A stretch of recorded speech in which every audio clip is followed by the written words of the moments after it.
Okay, let's get started. So today we keep talking about network security. We talk about the data link layer. Today we keep moving up. We will look at the lower end of the network layer. Next class we look at the upper end of network layer. Later you will get to know what do I mean by that. So today we will talk about IP address subletting. We will revisit ARP a little bit.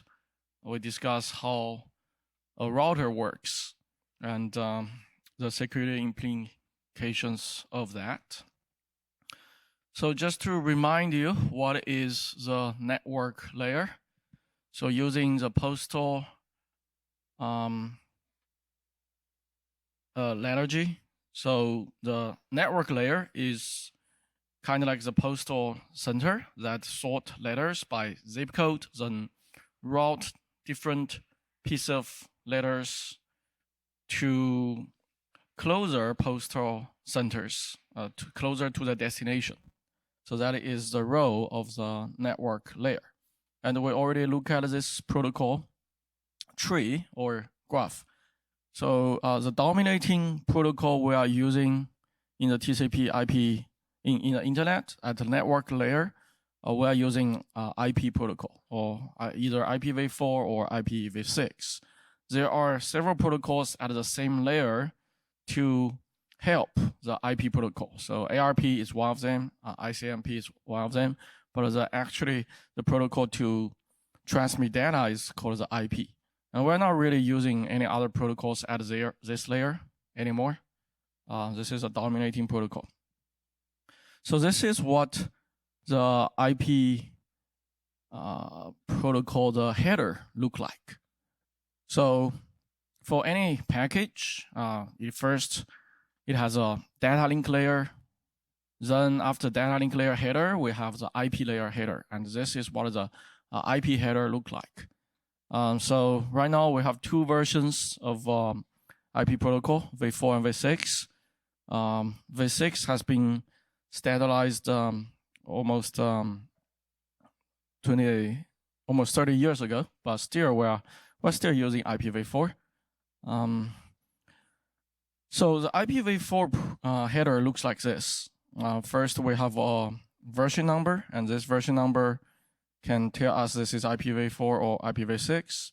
And the total size is the header at least 20 bytes. 20 bytes. Then there is a total length field to tell us how long is this IP package. There are some flags, fragment offset, also some fields that we pay attention to in the security class is time to leave, TTL. We will revisit this one later. Protocol, this one specifies the upper layer.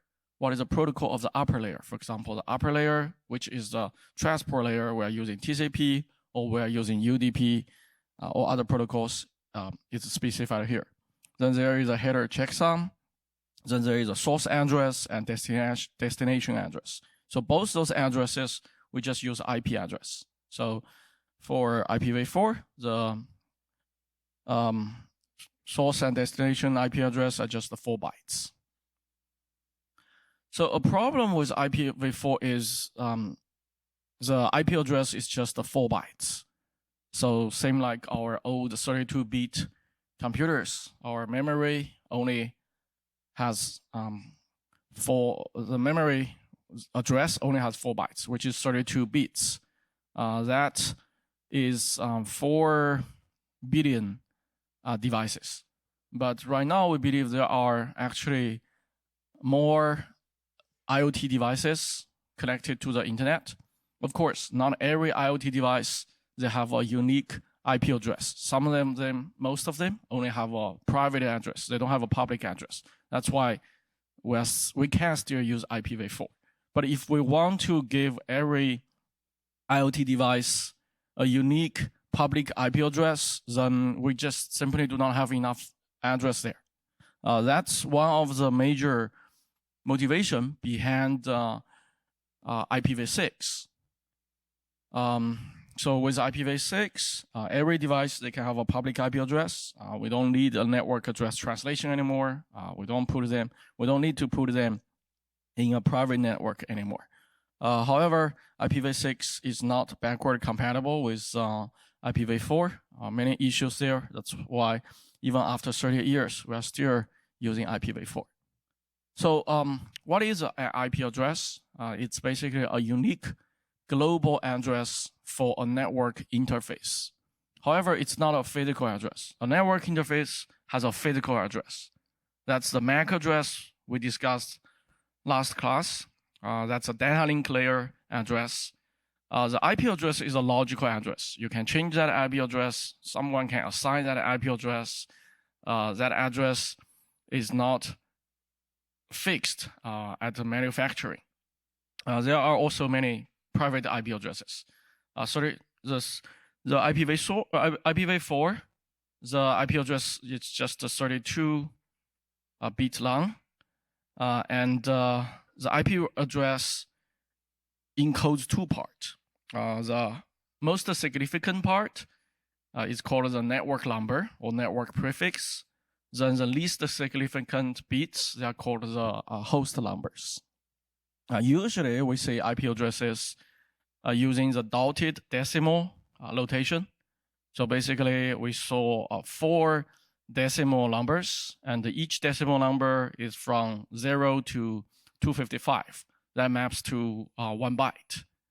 So 4 decimal together, that's 4 bytes. That's just one IPv4 address.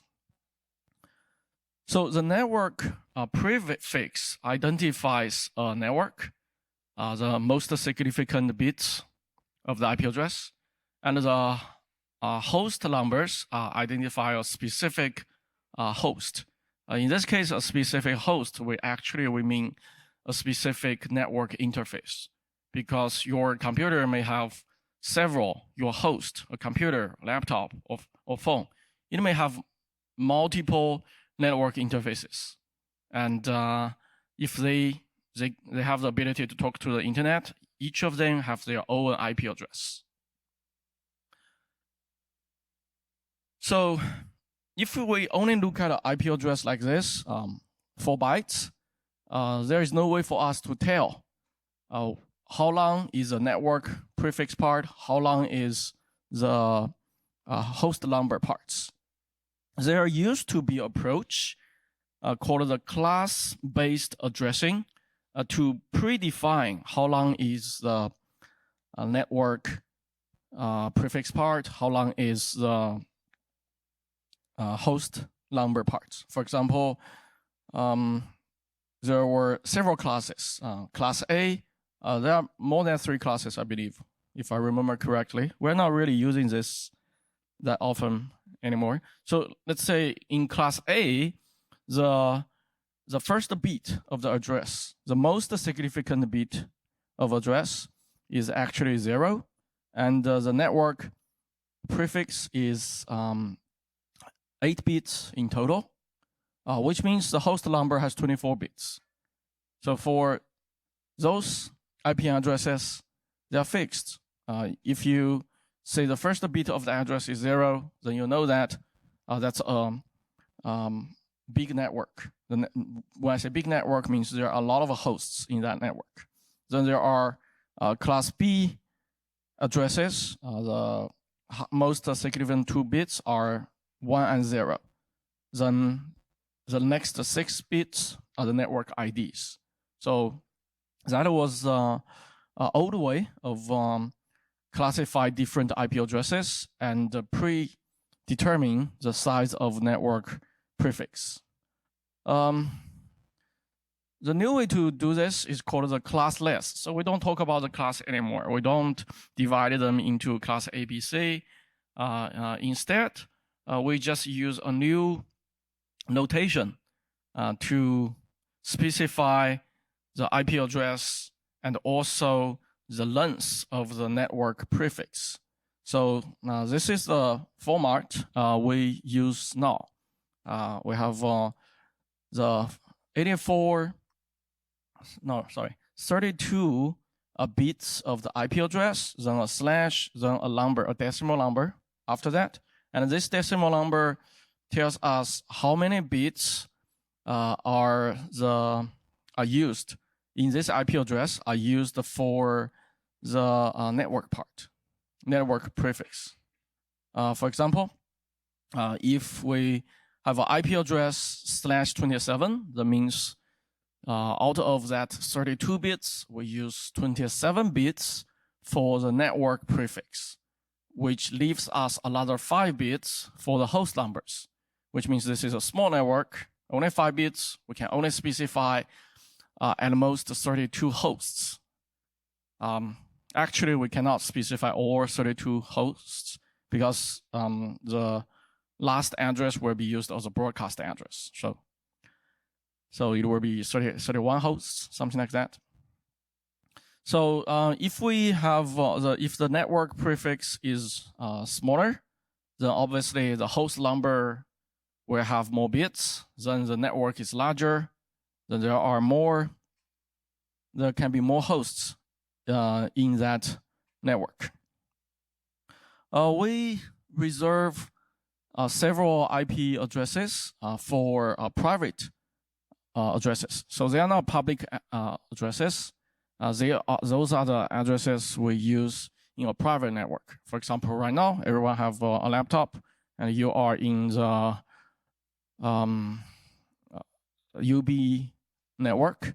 So it's very likely your IP address right now would be 10 dot something.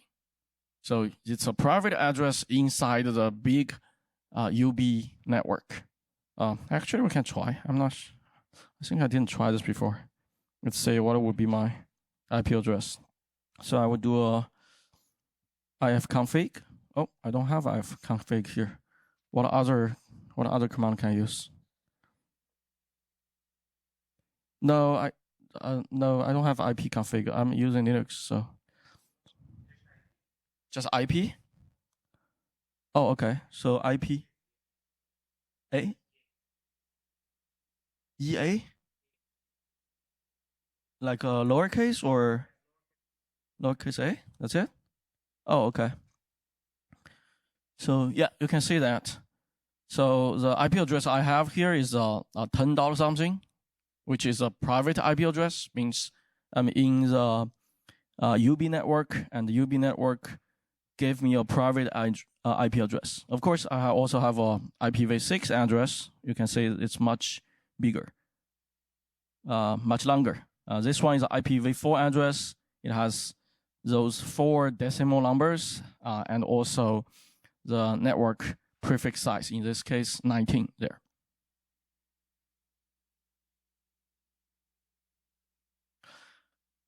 So so the 10 one usually you can use network prefix smaller to 8 bits, but you can see just now we are actually using 19 bits in this network. There are other private network 192. A lot of home routers were assigned address and 192 dot something. Okay, so how do you calculate subnet? Which subnet your interface belong to? Very easy. You have a IP address like this. You have the network prefix bit number. Then you put your IP address. You write out your IP address in binary. Then you write a mask of your network prefix. In this case, the net prefix is 26. Then you just write 26 bits of ones here. Then you do a binary add operation of this IP address and mask. Then you will get your network, your network address. So so for example, in this case, the IP address is 138.101.114.251, and the network prefix is 26 bits, which means the host bits are 6, right? So in this case, the host bits are 6. That's why mask is here 6. Then the network address, we use 1.8, 101, 114, 192 to represent the whole network or the whole subnet. Okay. So at the network layer, we call those IP packets, we call them diagrams. That's the PDU at this level. Using the previous example, your browser retrieves a file from a website. As an example, then the file data will be application data. Since you retrieved from a website, the HTTP header will be in front of the file data. So after that, usually we have a TCP header. It's also possible that you use a UDP header. Then before that, we add an IP header. And eventually, if you really want to send this on a physical network, you add a physical or data link layer header. In this case, we have an Ethernet header here. So revisit ARP a little bit, which we discussed Monday. So to really deliver a IP package or any data from a computer to another computer or from a computer to a router, you really require 2 levels of address at least. If you're talking about you want to deliver a package from an application to another application, let's say your web browser is running on a server, and your web browser running on your laptop, and that web browser is just one application on your laptop, right? Your web browser visits a website, and that website actually runs a web server, and that web server runs on a computer, a Linux box, a Windows box, whatever. So if you're talking to application level communication, we need another layer of address, and that address is basically we call it the port numbers, right? But if we do not talk about the application to application level, we only talk about computer host to host level or host to router level, you will need 2 levels of addressing. One is the logical, which is the IP addressing. Another one is the physical, which is a MAC address. Okay. So ARP help us to map a logical address to the physical address. And this can be done either statically or dynamically. So we saw how ARP protocol works last week. Now, this Monday. So when anytime a host or a router has an IP diagram to send to another host or router, it has its logical IP address of the receiver. But the IP diagram, you saw that we need to encapsulate that into a data link frame to be able to really pass through the physical network. This means the sender needs the physical address of the recipient. Not only the logical address, the IP address needs the physical address. And ARP is the protocol that for us to get the MAC address of some IP address. So because of that, ARP is actually at the boundary of the network layer and also data link layer. We call it is because it translates IP address at MAC address. So it's kind of like the lower end of the network layer. There is ARP, there is also reversed ARP. ARP translate IP address to MAC address. Reverse ARP translate MAC address to IP address. Then in this class, we will also talk about another protocol, which is ICMP. And those protocols, they do not really transmit data. They do all kinds of maintenance for the IP network. And ICMP is kind of like at the upper layer of the network layer. So next, let's take a look at how a router works before we talk about ICMP and how that was used for attacks in history. So routers is a networking device that forwards data packets between different computer networks. So routers perform the traffic direction function on the internet. A data packet is typically forwarded from one router to another through the networks that constitute the internetworking until the package reaches its destination. So think about the physical devices we have in the internet. We have all kinds of physical devices. We have phone, which connects to the internet through Wi-Fi, through 4G. Then we have your laptop connected to internet through Ethernet or Wi-Fi, right? So at the data link layer, we have all kinds of different collections, physical collections, but somehow they can talk to each other. They can speak the same language. That's because at upper layer, at the network layer, they speak the same language, which is IP. However, at lower layer, they speak different language, but that different language, they only speak to the devices nearby, logically nearby. And the router is to collect different networks of different physical devices together. So here is one figure to explain how router works at a high level. This round device here, that's a router. Here R2, that's a different router, and some switches collect them together. And router 2 is connected to the internet. So in this figure, we can see that every router, they have one routing table. And the table we're showing here is the router 1's routing table.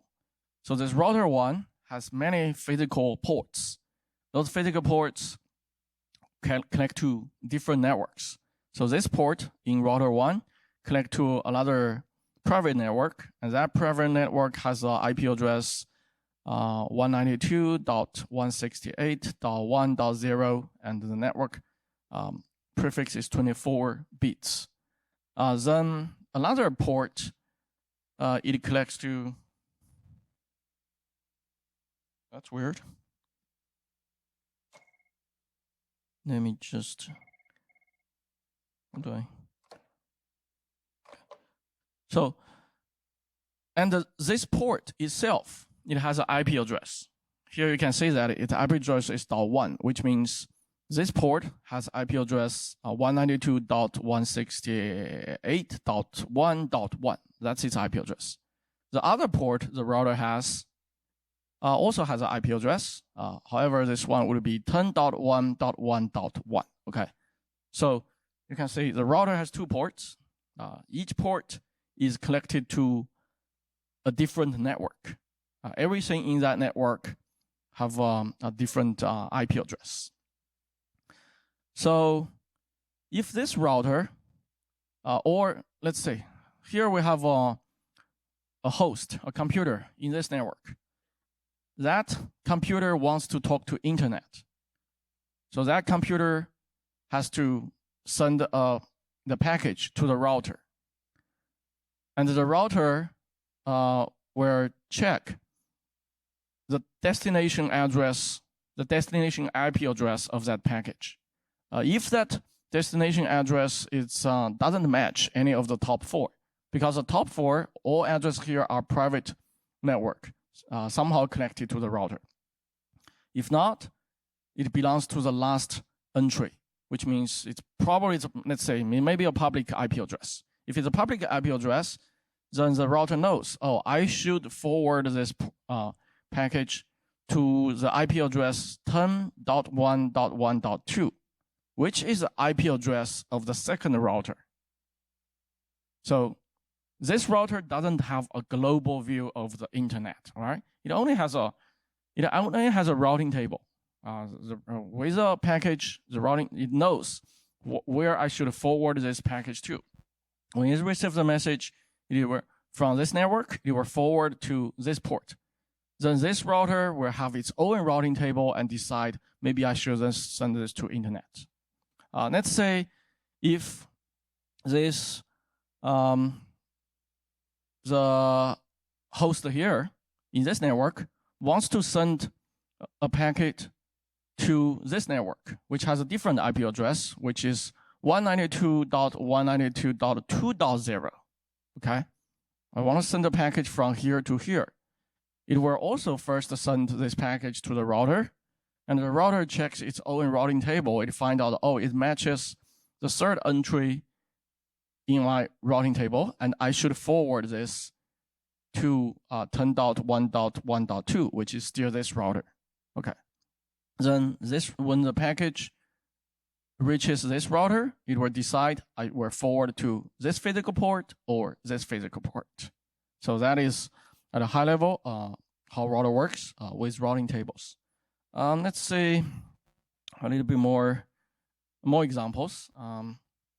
Here we have one router collecting two different subnet together. Then the left tree here is one subnet. Then the right hand is another subnet. So in each subnet we have a switch and we have two hosts. In total we have 4 hosts in this picture, A, B, C, D. The left subnet has an IP address of 192.168.1.0.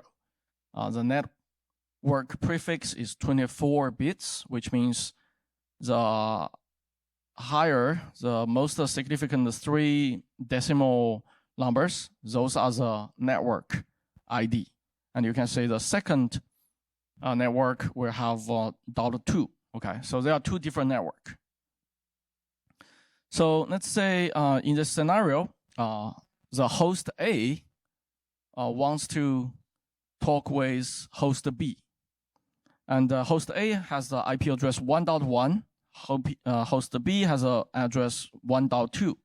So by using the calculating methods we just discussed, we know that A and B, they are in the same network. They have the same network address in this case, right? So what host A will do is host A will first trying to find out if my destination 1.2 is on the same subnet with me. It will do the calculation. It find out, oh, we are in the same subnet. When you find out we are in the same subnet, it means I should directly get the physical address of host B, so I can directly talk with host B. So in this case, it will send an ARP request, ask what is the MAC address for 1.2, which is the B's IP address. This is what we discussed on Monday.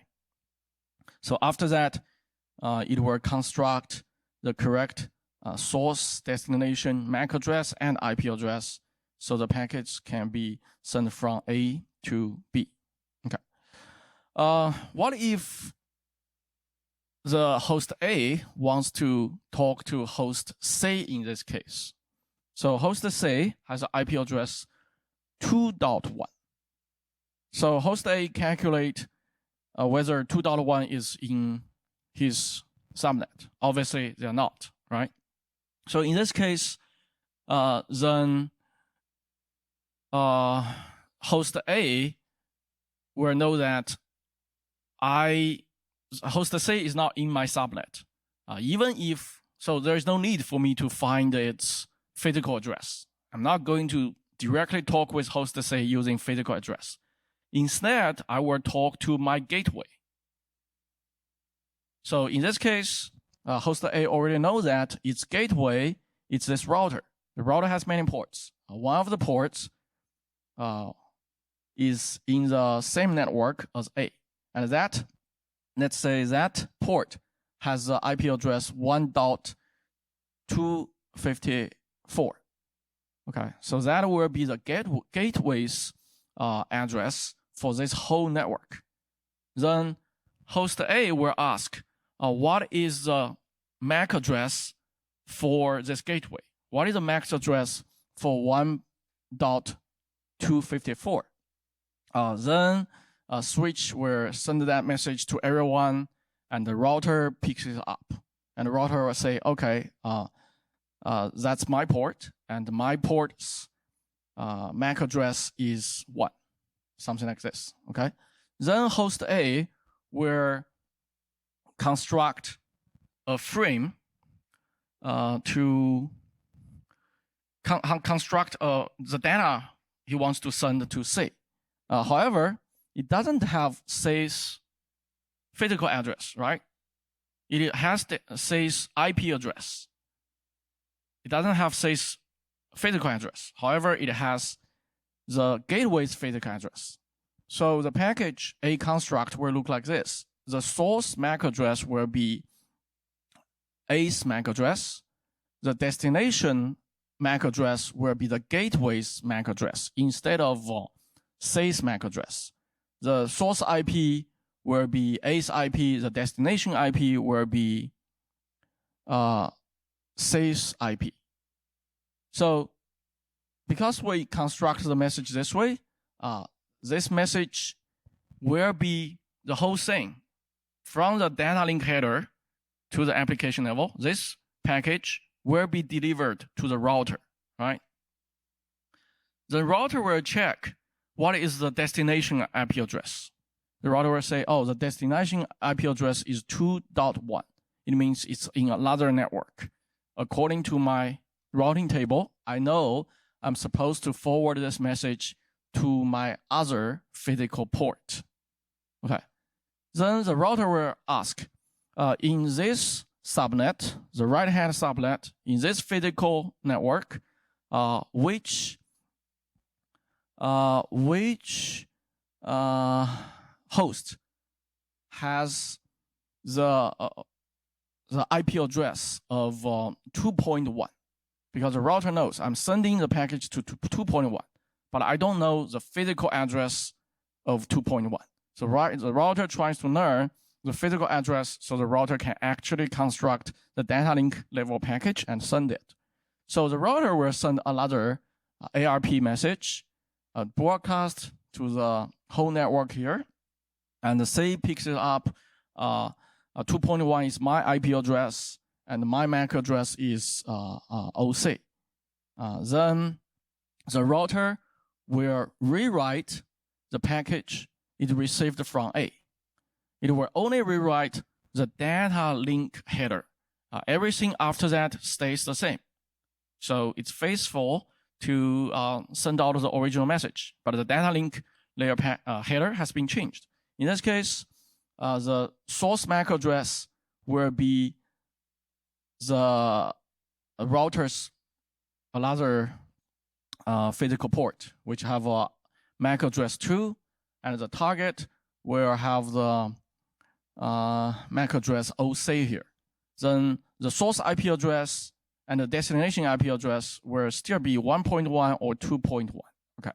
So in this case, you can say even though we have two separated physical network, but logically they share the same, they share IP addresses in the same global IP address space, right? Even though the MAC address is only for local, but the IP address can be global in this case. So the takeaway here is the IP packets, they can cross the network boundary. Okay, the routers will forward them. But the data link frame, they do not cross the boundary. Of course, the IP packets is part of the data link frame. Okay, so let's say if we have we send out an IP package like this. The IP package we will add some Ethernet headers. We will add some Ethernet triggers. Then after several routers. When the recipient actually receives the frame, the IP headers, everything to the application level would stay the same. However, the Ethernet headers, the Ethernet triggers, they have been changed. Maybe have been changed multiple times. There are many middle boxes in the middle. Sometimes they do not even have an Ethernet header because physical networks there may not be Ethernet.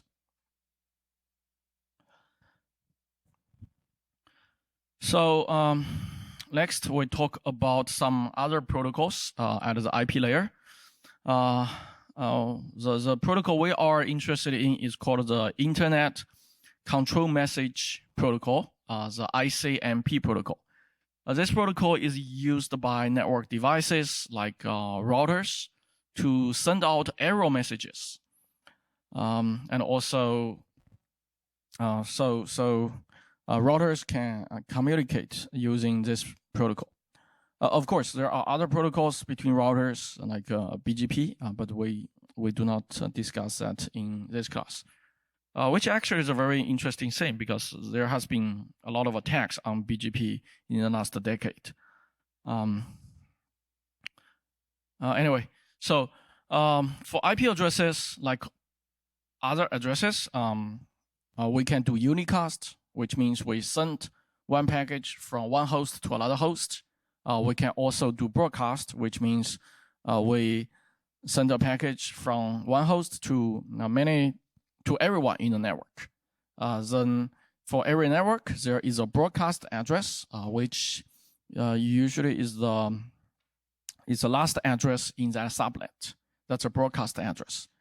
For Mac, we also have a broadcast address, but Mac, the broadcast address is also the last one, or F, I remember.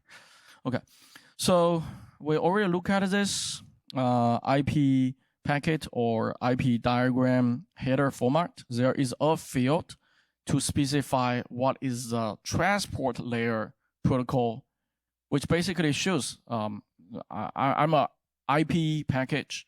In my IP package, I have some payload. Besides my headers, I have some payload.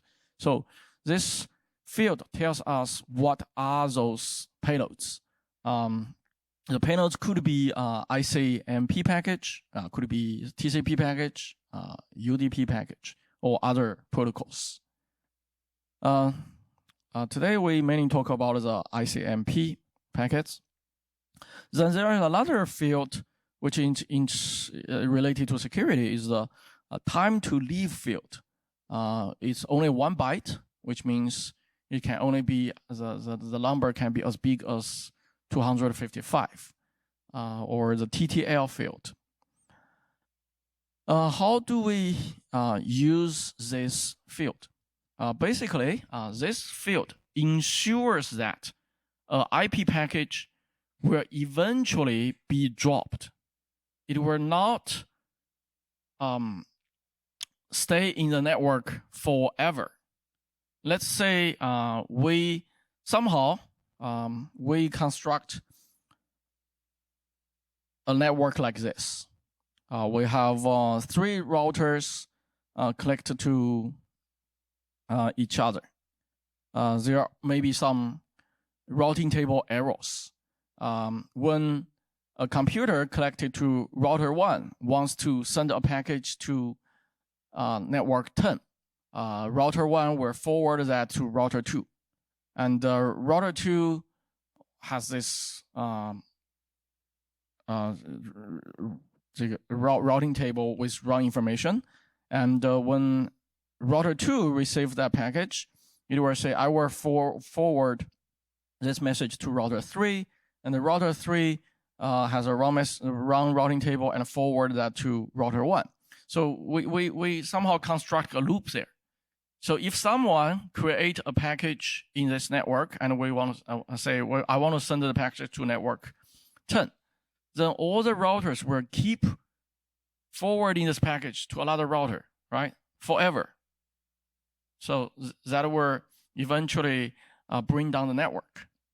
So the idea of this TTL field is like, even if there are loops in our network, we will eventually the routers will drop a package.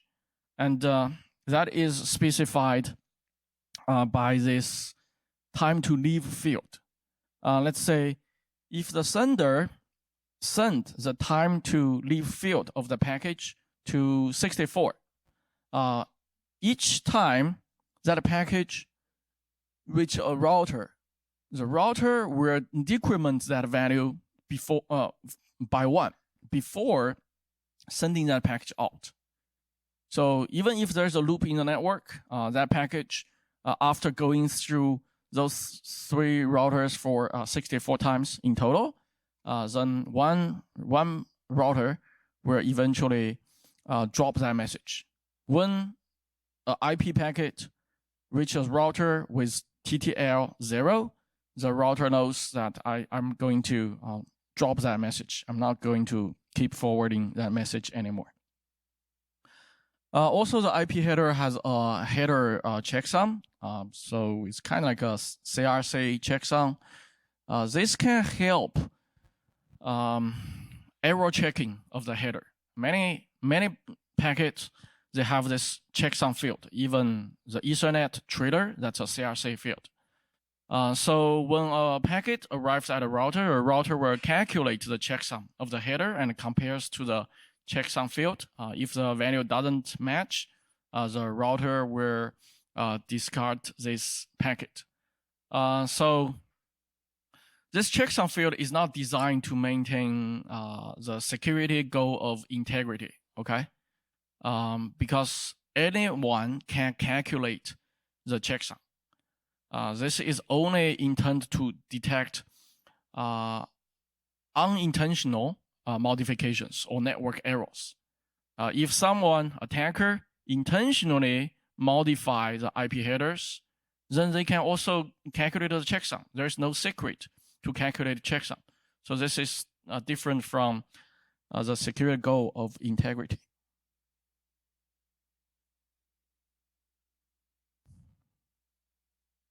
So the IP protocols provides an unreliable and connection-less service.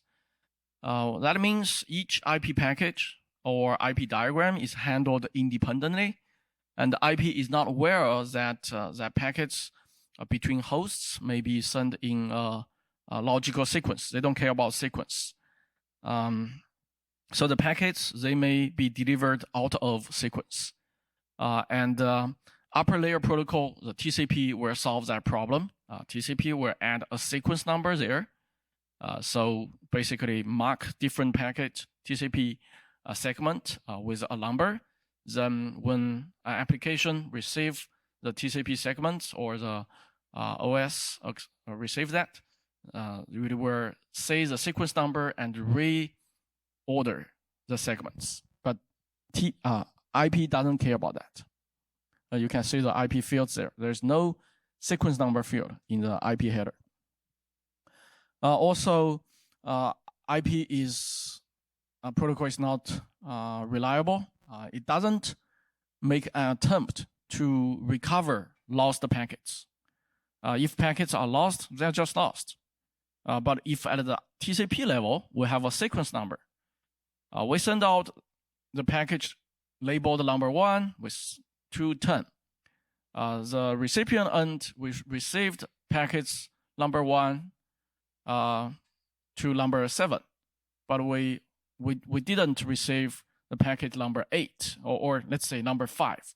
Then at the TCP layer, I know, oh, we are missing package number 5. Then the TCP level will ask the reset. Okay, it's not a job of the IP layer. However, IP layer have its own errors, and the protocol ICMP is error reporting protocol for IP. When diagram delivery error occurs, ICMP is used to report those errors back to the source of the diagram. ICMP doesn't correct those problems, it only reports the problem. ICMP reports on the status of the delivered package only to the source device. ICMP, as you can see before in the header, itself, it executes on top of IP. It's one of the figure which shows that. So in the protocol field of IP header, we can specify this is an ICMP packet, so which means it runs on top of the IP protocol.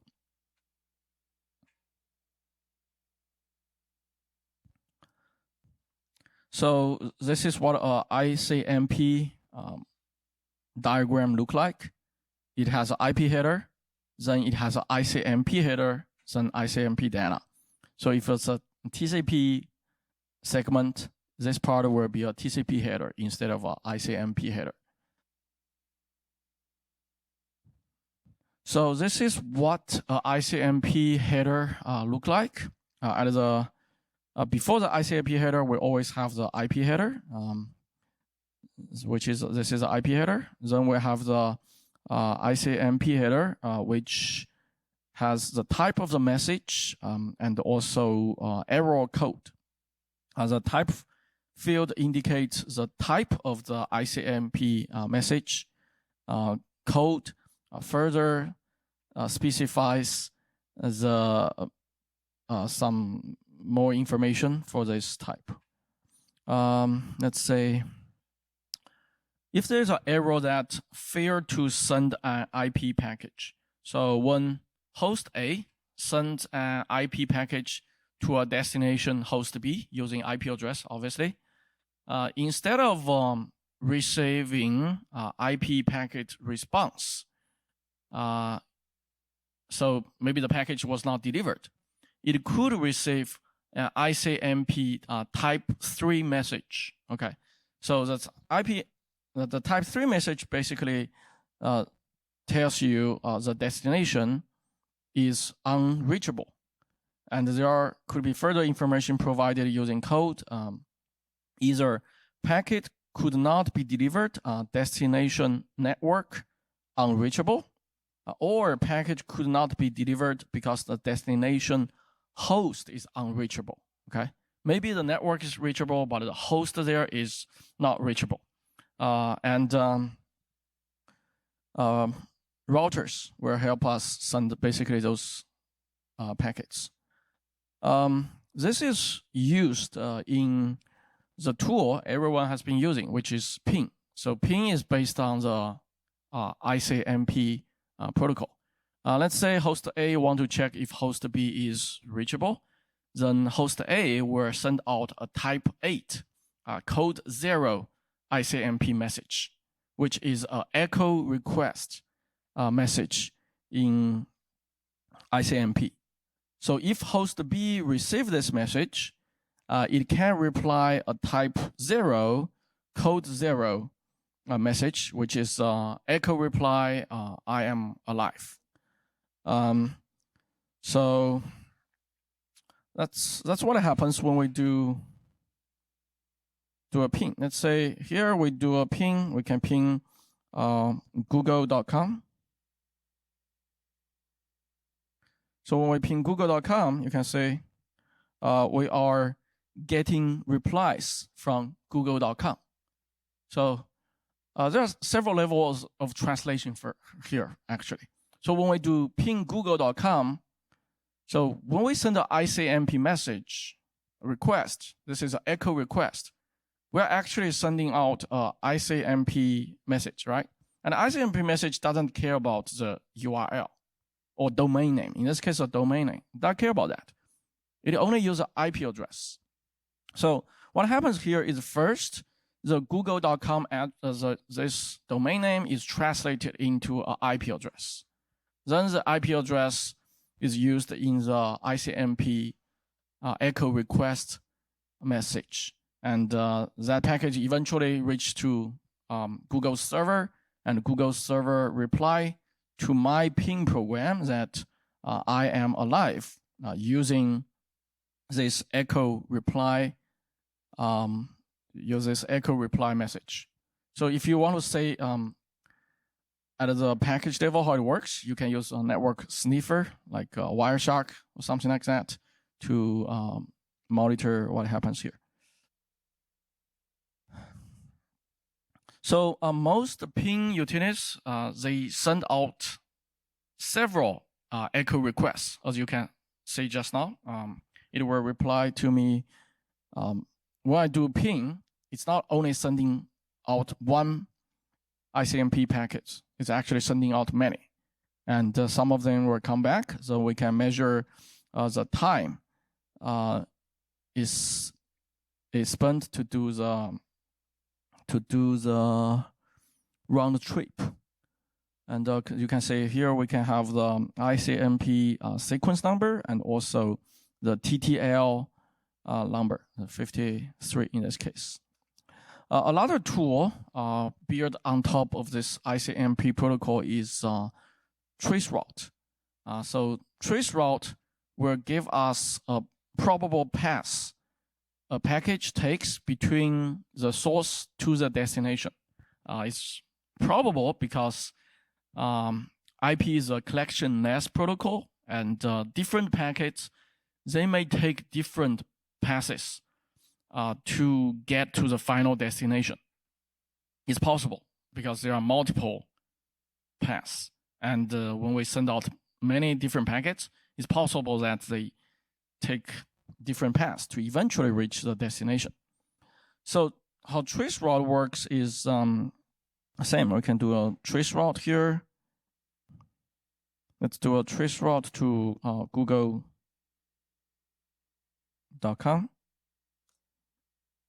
You can say I just did a traceroute to Google, and you can say the package first go to this IP address, and look at this address. This looks like a private address, private IP address, 10 something. So this is probably a server at UB.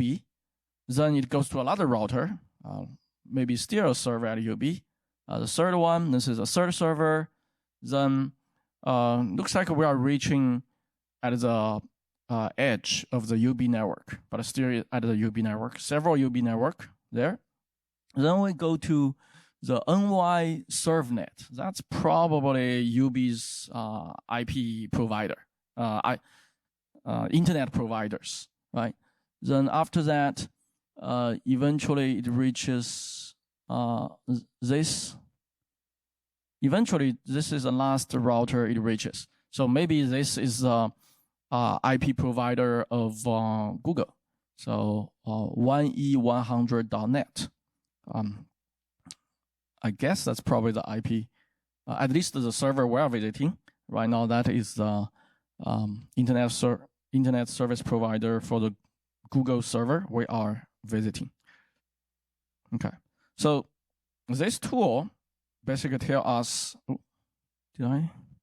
this tool will give us the path from our source to destination. So how is this tool implemented? How is this simple tool implemented? Everyone has been using that, but yes, exactly. So this tool is implemented using the ICMP echo request. So it's the same as ping.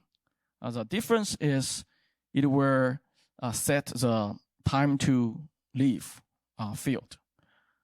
So how it works is it will send out several packets to the network, eventually reach the destination.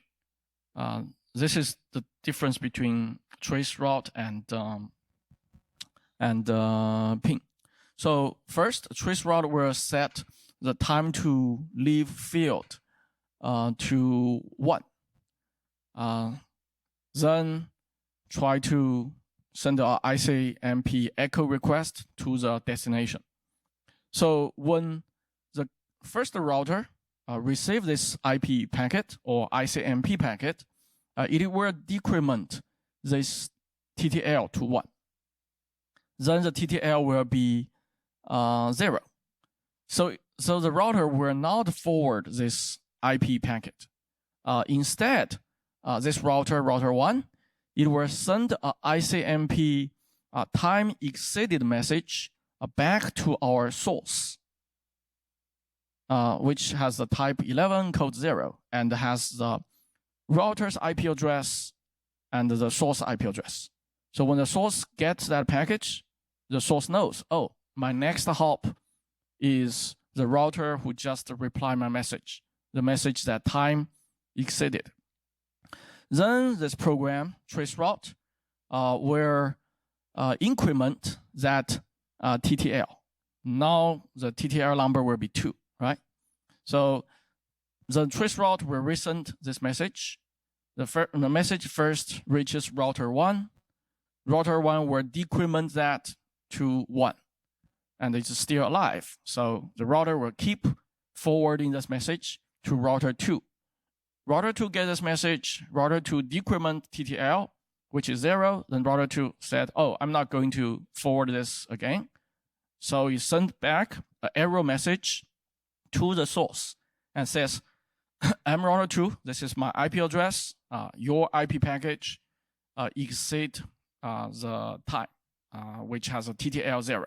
So the source will know that, okay, so the next hop, the second hop for my package to reach the destination will be the router who just replied my message. Then the trace router will keep adding TTL and keep sending the message until eventually it gets a reply from the real destination. So this is how traceroute works. So obviously, this protocol can be used for us to do, for attackers to do reconnaissance, to do scanning, who are available on the network. One of the, let's say we give you IP subnet. The first thing you want to attack is maybe you want to do a recon to find out how many IP addresses behind those IP addresses, there are actual hosts, there are actual computers, right? So what do? You do a ping scanning. You do a ICMP scanning. You ping every IP address in the network. If they reply to you, you know there is a computer behind that. So this is a very easy way to do reconnaissance. This is not a very useful way anymore. 20 years ago, people used this, but now there are many ways to defeat this. How many of you used the netcat before? Netcat, NC, yeah. So netcat, you can do all kinds of scanning. You can use ICMP. You can also use a TCP to do scanning as well. We will talk about that at transport layer security. So one attack at this layer is called a ping of death. It worked 30 years ago. Basically, attackers, they send a malformed or malicious ICMP message to a host. And the root cause of the problem is some of the TCP IP stack at that time, they cannot handle malformed ICMP packets. When the ping packets is larger than the maximum package size allowed by the protocol, by the specification, their software crash. Okay, so when they developed the software, the TCP IP stack, they were expecting the ICMP package to be this size, and that size is specified in the standard. However, well, that's the same software vulnerability we saw in the software security course, because attackers were the attackers will give you all kinds of weird inputs. If the input is longer than that, there is a software vulnerability and a crash your system. So this was called the ping of death. Worked 30 years ago. Another one is ping flood. This also this was a simple denial of service attack. Basically, the attacker will use a lot of computers to send a lot of ICMP echo request message to the target. Back in the 90s, the network bandwidth was small. Also, the computers were much slower. If there are a lot of packets like this, just you can make the network. You can either bring down the host, or you can take the whole bandwidth of the network, so achieve a DOS attack to the victim. It was used for especially when the host was using something like a dial-up modem, using the PPP protocol, using the telephone line, because the bandwidth is very small anyway. The bandwidth could be 20 KB, something like that. And each ping package could be 64 bytes. If you have 200, if you have 200 computers at the same time ping an IP address, that would be several kilobytes, right? That may consume all the bandwidth the victim has. So do a DOS attack to the victim. Another attack is called the Smurf attack. So in this attack, we need to spoof IP addresses. Okay. So far you can see the IP addresses, the MAC addresses, they are just plain text in the header. So attacker can create a fake, let's say a data link frame to have a fake MAC address. That's what we saw Monday. And also they can create fake IP packets with spoofed IP address. So this spoofed IP, we can have a lot of spoofed IP packets containing echo request with a source address equal to the target system. Okay, so there is a target we want to attack. We know that target's IP address. We're not directly ping that IP address. If we directly ping that IP address, we want to bring it down, we will need many ping programs, or we need many hosts to ping that target at the same time. Instead, we impersonate that victim. We tell the whole network, I have the victim's IP address, and I am requesting all of you to give me an echo reply. It's pretending that the victim is pinging everyone in the whole network. Then everyone in the whole network will send out an echo reply message to the victim, and eventually result in a denial of service attack on the victim. Yeah, so that's basically the security about ICMP. Next class, we will move up a little bit. We will talk about the IP layer and their attacks. By the way, I will be out of town next Monday, so there is no in-person class next Monday. Instead, I will deliver the class online. I believe it's Friday or Saturday. I already sent you guys a message. I will deliver the class online. So every time I'm out of town, I do not require you to attend the online class, but you can watch the video later. And every time I'm out of town, I do not check attendance since I'm not here anyway. Okay, any questions?